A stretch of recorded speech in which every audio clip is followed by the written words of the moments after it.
said Austin. Yeah, it seems that way. Change of plans, man. Let's see if I can just go right here. This car is so smooth.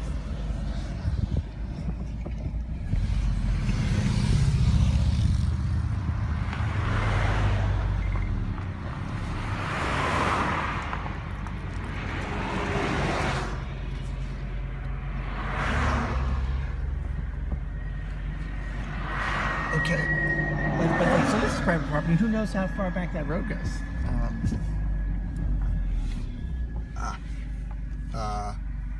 Yeah.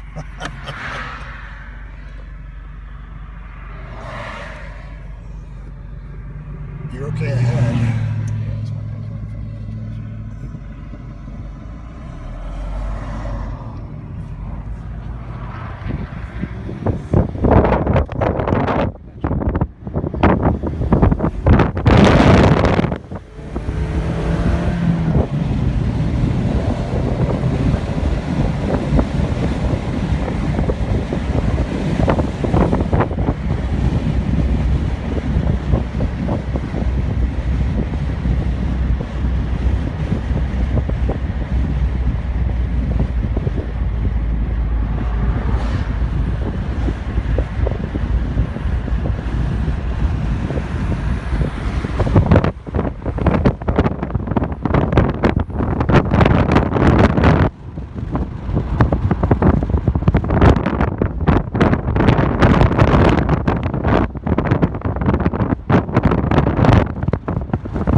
Beautiful Texas day.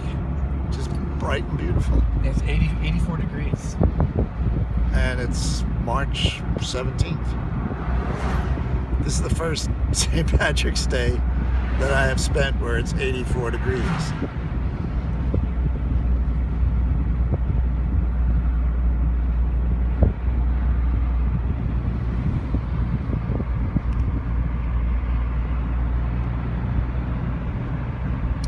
Yeah, with some of these dips, you'll see the flood gauge sign. Yeah. And at first, when we first moved here, we moved here in the summer and it never rained. So I was like, oh, that's ridiculous. Why would there be flood gauges? But when it does rain, they all come in handy. In multiple spots, this actually gets overrun by water. Wow.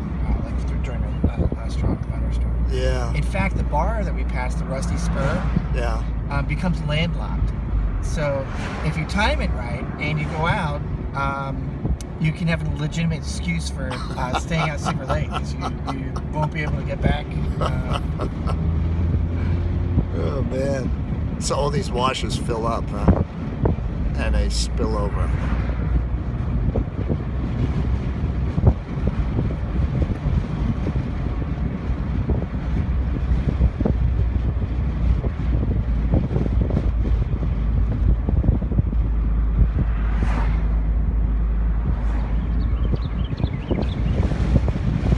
Now we can still not see San Antonio in the distance here, right? We're more like in Blanco than in San Antonio. Yep.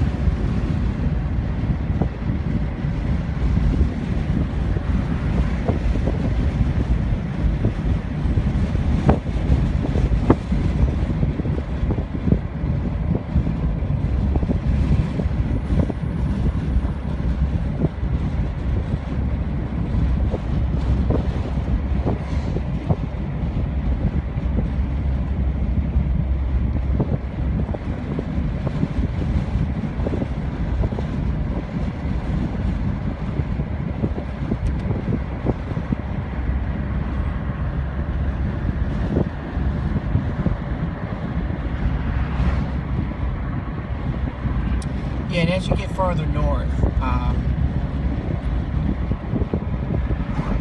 it opens up a bit. There's not as many trees. Right. And there's just some beautiful areas. So like next time you come, we'll go to Fredericksburg, which is about an hour away, but it's an incredibly enjoyable drive. And that's north of here? Yes. Yeah. Because actually, like, the scenery changes every couple of miles. It's just really relaxing. Yeah, this is where. It's a little bit further. Go there too. Yeah. Well, yeah, I could hang out at the Rusty now.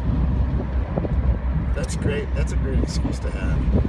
When I first got this car, I was driving around, and there's a huge thunderstorm off in the distance, and I was on this road, and I was driving towards it, and I was like, oh, this will be great. I'll get to see what the car is like in the rain.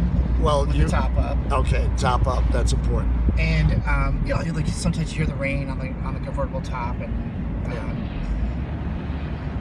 it's an interesting experience. And then here, this is, I think, one of the areas that floods. Is the other side that floods, and you can see it's a dry riverbed. Yeah. Right there. So anyway, and especially here, you can totally see like the riverbed there. Yeah. So it turns into a river in thunderstorms. So anyway, I was driving towards the thunderstorm, and the temperature was dropping. It was like it dropped maybe 20 degrees as I was approaching it. I was like, you know what? I wonder if maybe this is not a good idea.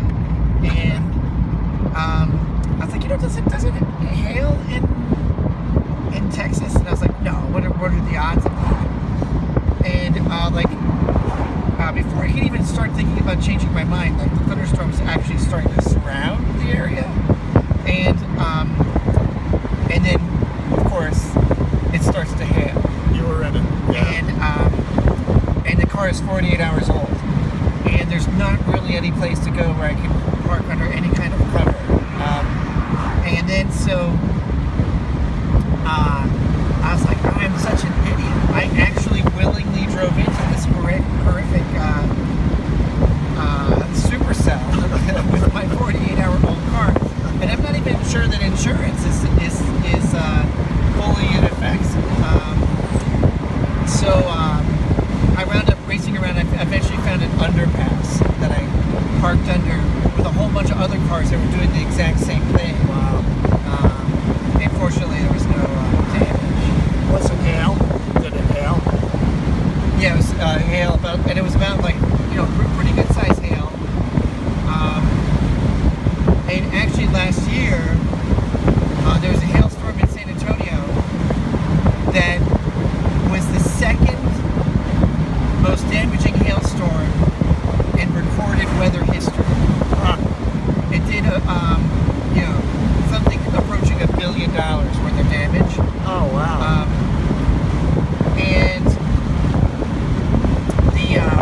And in fact, when I did get the car, I told you that a pickup truck ran over my car in the parking lot. Well, I had to bring it to a body shop, and it took like 3 or 4 months before they could even get to my car, because it was a year later, but they were still a year later overloaded with hail damaged cars. Wow. And like all of the new car dealers, their entire inventory was destroyed. Wow. Of cars. Wow. Because it was baseball sized hail. Wow. Wow.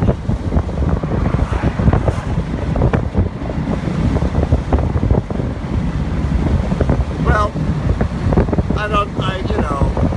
what I'm taking away from this trip is basically it's the end of the world. Yes. Well, wherever you go, there's some natural disaster. Yeah, there's a lot of weather events that people talk about. People love to. So that wasn't a. That's close enough. It was close enough to a Mazda. Close enough.